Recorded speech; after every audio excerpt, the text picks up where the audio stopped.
வணக்கம் நண்பர்களே, நீங்கள் பார்த்து கொண்டே இருப்பது உங்கள் கௌசிகா ரிவ்யூ. சரி வாங்க வீடியோக்குள்ள போய் என்ன நடக்க போகுது அப்படின்னு சொல்லிட்டு பாத்தீங்கன்னா, அழகான இந்த டைம்ல நிறைய விஷயங்கள்லாம் மாறப்போகுதுங்க. என்னடா ஆச்சு அப்படின்னு சொல்லிட்டு பாத்தீங்கன்னா, கரெக்டா நம்ம மல்லி இருக்காங்கல்ல, அவங்க இருந்தேன்னு அரவிந்திடம் எல்லா உண்மையும் சொல்லிடுறாங்க. அரவிந்தனு சரி ஓகே நான் உன்னை சேர்த்து வைக்கிறேன் அப்படின்னு சொல்லிட்டு டைரக்டா விஜய் கிட்ட போய் பேசுறாரு. ஆனா விஜய் இருந்துன்னு செம்ம கோவப்பட ஆரம்பிக்கிறாரு. என் வாழ்க்கையில என் மனைவி மட்டும்தான், அதுக்கப்புறம் தான் மற்றவங்களுக்கு எல்லாம் இடம், இவளுக்கு எப்பவுமே இடம் இல்லை.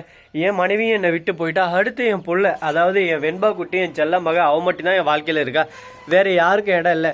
தேவையில்லாம என் வாழ்க்கையை நாசனம் பண்ற வேலை வச்சுக்காதீங்க அப்படின்னு சொல்லிட்டு ஒரு பக்கம் ரொம்பவே கோபமா பேசினேன். அரவிந்தன் இருந்து அது எப்படி 1 வருஷம் கான்ட்ராக்ட் அது இதுன்னு உங்க சுயநலத்துக்கோசரம் நீங்க இது பண்ணுவீங்க, அதெல்லாம் உங்களுக்கு தவறா படலையா அப்படின்னு சொல்லிட்டு கேட்க ஆரம்பிச்சிடுறாங்க.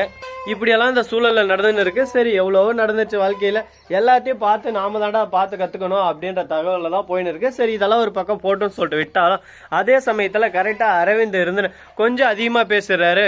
இப்ப மல்லியோட வாழ்க்கையை போச்சு, மல்லியை யார் கல்யாணம் பண்ணிப்பா அப்படி இப்படின்னு சொல்லிட்டு மல்லி ஒரு 2ஆம் தாரம் தானே அப்படி இப்படின்னு சொல்லிட்டு பேச ஆரம்பிச்சிடறேன்.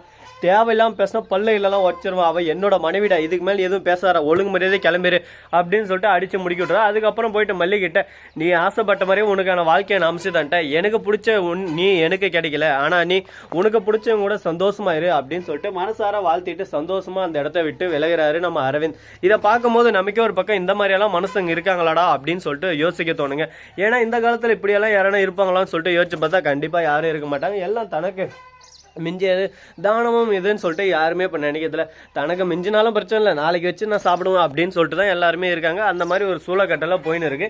இதெல்லாம் எங்கே போய் முடிய போகுது, எதில் போய் முடிய போகுதுன்னு சொல்லிட்டு தெரியலிங்க. சரி இப்படியே ஒரு பக்கம் பிரச்சனை மேலும் மேலும் வளர்ந்துட்டே இருந்தால் என்னதான் நடக்கும் அப்படின்னு சொல்லிட்டு பார்த்தீங்கன்னா வேற எதுவும் இல்லைங்க. கரெக்டாக நம்ம தலைவன் விஜய் இருக்காருல, அவர் இருந்துன்னு வெண்பா குட்டி கிட்ட கேட்குறாங்க, உனக்கு உண்மையாவே பிடிச்சிருக்கா மல்லி அப்படின்னு சொல்லிட்டு. எனக்கு மல்லி அம்மா மட்டும்தான் அந்த உலகமே, அவங்க இல்லைன்னா நான் இருக்க மாட்டேன் அப்படின்னு சொல்லிட்டு அழ ஆரம்பிச்சிடறாங்க. சரி நடு அவங்க வீட்டில் காலில் கையில் விழுந்தாவது நான் பேசி கல்யாணம் பண்ணி இந்த வீட்டுக்கு திரும்ப கூட்டினறேன் அப்படின்னு சொல்லிட்டு மல்லியம்மா கூட்டினது போகலான்னு சொல்லிட்டு போகிறாங்க. அங்கே போனதுமே மல்லியை பார்க்குறாங்க. வெண்பா குட்டி ஓடி போய், அம்மா என்னை ஏமா விட்டு போனீங்க அப்படின்னு சொல்லிட்டு கட்டி அணைச்சு முத்தம் கொடுத்து ஒரு பக்கம் பாச மலையில் போடுறாங்க. இதை பார்த்து தான் அண்ணன் மனசு மாறிடுறாரு.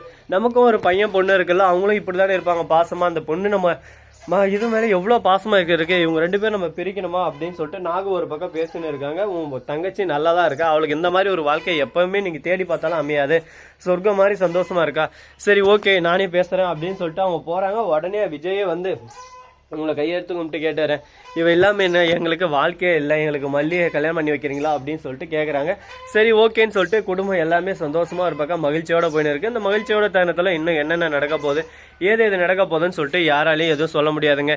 சரி அப்படியெல்லாம் ஒரு பக்கம் போயின்னு இருக்கு. அந்த கோழியெல்லாம் முடிக்கணுமா, ரொம்ப சந்தோஷமான ஒரு விஷயத்தோட தான் போயின்னு இருக்கு. சரி மேலும் என்னென்ன வளரும் என்னென்ன வளராதுன்னு சொல்லிட்டு பொறுத்து வந்து பார்த்தா தெரிய போகுது. அது மட்டும் இல்லாமல் உங்களுக்கு எல்லாருக்கும் ஒரு முக்கியமான நியூஸை தாங்க சொல்ல போகிறேன். அது என்னடா எப்படா சொல்ல போகிறேன் அப்படின்னு சொல்லிட்டு பார்த்தீங்கன்னா, அது வேற எதுவும் இல்லைங்க. நம்ம சேனலில் சப்ஸ்கிரைப் பண்ண நண்பர்கள் சப்ஸ்கிரைப் பண்ணுங்க, லைக் பண்ணுங்க, ஷேர் பண்ணுங்க, டிங் பெல்ல தட்டி விட்டு போங்க. அப்போ தான் நான் போகிற அடுத்த வீடியோ உங்களுக்கு உடனுக்குடன் நோட்டிஃபிகேஷனில் வந்து கொண்டே இருக்கும். மிக்க நன்றி, தேங்க்ஸ் ஃபார் வாட்சிங், டாடா, see you, நன்றி, வணக்கம், வந்தனம், வருக தருக.